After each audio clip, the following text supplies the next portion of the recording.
Fala aí galera, eu tô passando aqui no começo do vídeo pra falar que eu não tava usando hack, o bagulho me baniu por hack, não sei porquê.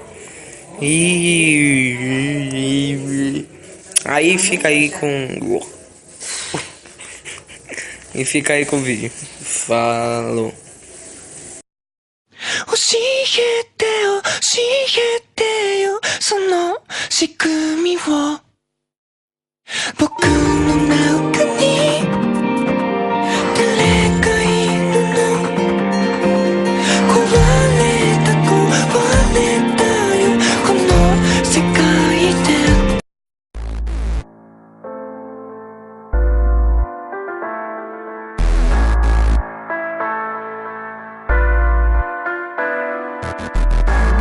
Players, vamos assim como a lenda, vou ressurgir das cinzas do inferno.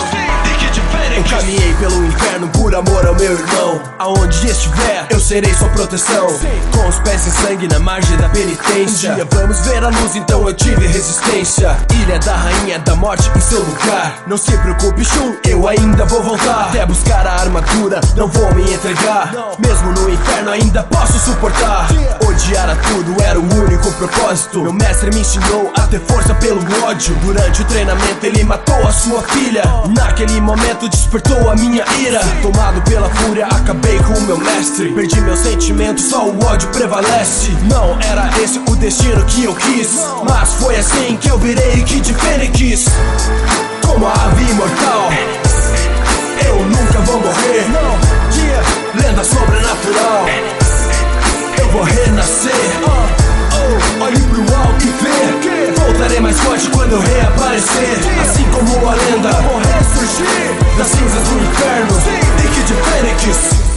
Então eu não voltei o mesmo, mudei muito com o tempo. Foram 4 anos de dor e sofrimento. Desde que eu voltei abandonei os sentimentos. No vale da morte meu destino foi marcado. De eterno me tornei um cavaleiro. What the fuck?